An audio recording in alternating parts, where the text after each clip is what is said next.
Vamos lá então com o Sport Center e com todos, atenção, todos os gols de mais uma goleada do Flamengo na Copa do Brasil. O Eugênio Leal tinha previsto um 5-0, você foi mal, hein, Eugênio? Você subestimou a força desse Flamengo, Eugênio. É verdade, Bruno, e fui criticado aqui nesse programa por ser exagerado no placar. Segundo o Rafael Prates, eu estava exagerando com o meu 5-0 no palpitão dessa semana. Mas acabou que o Flamengo fez mais um, e a verdade é a seguinte, né? O Flamengo poderia ter feito mais 3, mais 4, mais 5. É que no segundo tempo, logo no início, aliás, desde o início do jogo, né? O Renato já poupou os zagueiros, poupou o Felipe Luiz. Aí no segundo tempo ele tirou um monte de gente ali, foi sacando, colocando as reservas. E esses reservas já entraram com um placar bem dilatado e diminuíram um pouco o ritmo. O Flamengo fechou em 6. Mas um ritmo de treino, né? Na verdade, o Flamengo é um time que tem assim, a maior qualidade técnica somada do Brasil, na minha opinião. Se você tomar todos os jogadores. Vem de grandes goleadas e vai enfrentar um time da Série D, gente. Então, com todo respeito, é uma diferença gigantesca. Não dá, não tem jogo. Não tem jogo. Foi treino. O Flamengo fez o que quis e o que não quis. E vou dizer, nem foi a melhor versão do Flamengo, talvez pelo excesso de espaço, pela facilidade imensa. Então, no início, ficou ali uma certa vontade de cada um fazer o seu também. Vamos lá, tá fácil. E aí depois os gols foram saindo naturalmente, e isso aliviou um pouco, mas não tinha graça, sinceramente. Foi um jogo com uma distância gigantesca, ritmo de coletivo, mas aquele coletivo da terça-feira à tarde.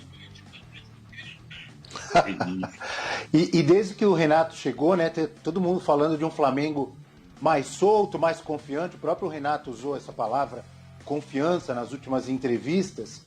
Mas quem desses jogadores, não analisando só esse jogo de ontem, porque realmente o adversário é mais fraco, quem que vocês estão sentindo mais confiantes? Prates, quem que mudou a sua postura, melhorou a sua performance? Qual jogador que você sentiu muita diferença desde que o Renato chegou?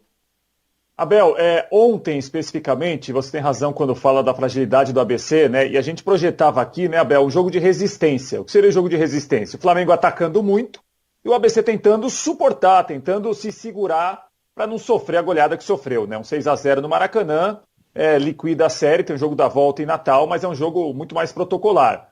Abel, eu gostei ontem do Everton Ribeiro, mas o Arrascaeta tem feito jogos muito bons, né? O Arrascaeta é um jogador muito importante para o time. As jogadas de ataque, muitas jogadas passam por ele. Ele, além dos gols, dá muito passe para gol. Então, assim, acho que dos 5 jogos do Renato, cada jogo tem uma história. Foi o Gabriel nos 3 gols contra o Bahia em Salvador. Foi o Bruno Henrique com 3 gols em 7 minutos contra o São Paulo. E ontem me parece que o Arrascaeta foi quem mais chamou atenção, enquanto esteve em campo.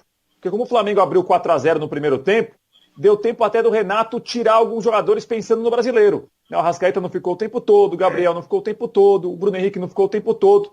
Então, assim, ontem foi um dia ideal para o Renato, pelo que ele projetou do duelo contra o ABC.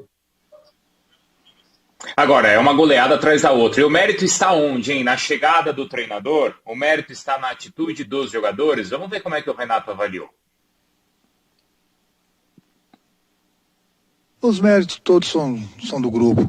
Eu procuro com a minha experiência, com o pouco tempo que eu tenho de treinamento, principalmente tenho treinado eles muito na parte tática, mas o desempenho, quem entra em campo e faz são os jogadores. Então os méritos são deles, eu não estou preocupado em atingir uma meta. Eu acho que o mais importante de tudo é a gente buscar sempre as vitórias, como a gente tem feito. São 5 vitórias, mas o importante é que a gente venha avançando no Campeonato Brasileiro. Hoje a gente deu um passo importante na Copa do Brasil. A gente trabalha sempre para buscar as vitórias, mas eu já falei uma vez e volto a repetir. Daqui a pouco acontece com qualquer time, daqui a pouco a gente vai tropeçar. Mas o importante é que a gente tem dado continuidade no trabalho, sempre jogando para vencer.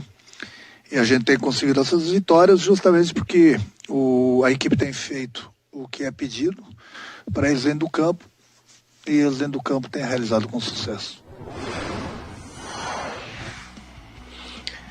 E a gente tem números aí desse Flamengo comandado pelo Renato. Os primeiros 5 jogos do Renato no rubro-negro. ganhou do Defensa e Justiça jogando fora de casa, do Bahia também jogando em Salvador, e aí foi a primeira goleada, 5-0.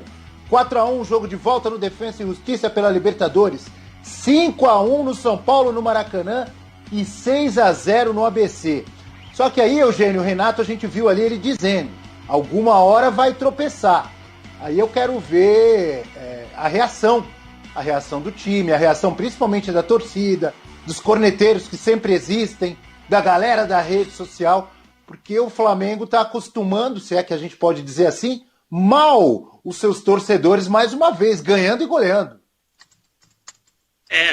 Não é normal e não é previsível que o Flamengo siga com essa média de gols que tem tido nos jogos sob o comando do Renato Gaúcho, né? A exceção do primeiro, que foi só 1-0, a vitória na Argentina sobre o Defensa.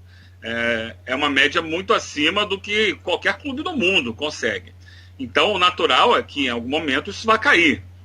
Mas o que a gente vê é um time muito motivado, é um time feliz em campo. E eu acho que esse é um dos grandes méritos do Renato. Embora também tenha mudanças táticas. Inclusive, ontem foi um jogo interessante para a gente observar movimentações que o Renato propõe. Uma espécie de treino mesmo, de laboratório. Eu, inclusive, não sei se dá para ver aqui, vendo o jogo, eu fui fazendo aqui as minhas anotações aqui. Vocês vão ver que tem um monte de setinha. Olha lá, tem setinha para lá, setinha para cá. Explica aí, Eugênio. Por isso, pelas movimentações dos jogadores. Então, o Gabigol, por exemplo, ele voltava muito pelo lado direito, né? Ele saindo muito mais da área do que de costume. E aí é interessante porque ele conflitava em algum momento com o Everton Ribeiro, que faz esse papel. Mas ele buscava jogo por ali. A gente viu em alguns momentos ele até pela esquerda, no gol, no gol do... Olha lá, esse gol que a gente está vendo agora. Está lá o Gabigol na esquerda e trocando com o Bruno Henrique, que entra como centroavante, na jogada do René. O René fez uma boa jogada, tabelou ali com a Arrascaeta, a bola chega no Bruno Henrique e faz um gol. A gente vê, no lance do primeiro gol, o Diego infiltrando, chegando como um meia criativo mesmo. Ele está jogando como volante, tá, gente? O Diego está sendo volante. Aliás, uma belíssima jogada, né, Eugênio? Linda jogada do Diego. Por quê? O Flamengo, sentindo a fragilidade do adversário, segurou um pouco mais o Arão saindo para fazer saída de 3, né? Entrando entre os zagueiros. Uma função que ele vinha fazendo como zagueiro de fato. Ontem, ele no meio do Bruno Viana e do Léo Pereira para qualificar essa saída de jogo, e o Diego mais liberado. Então chegavam ali como meias na entrada da área. O Everton Ribeiro que entrava para abrir o corredor para o Isla, seguia como um ponta. E aí você tinha Everton Ribeiro, Arrascaeta e Diego da intermediária para dentro da grande área, com o Bruno Henrique mais aberto. O René segurando um pouquinho mais, mas em algum momento o René sobe também no lance do gol que vimos ali. Então são muitas modificações. No segundo tempo, quando entra o Pedro, ele entra no lugar do Arrascaeta. Ele ocupa a função de centroavante e o Gabigol cai para o lado direito. Depois sai o Gabigol, entra o Vitinho faz a função do Arrascaeta.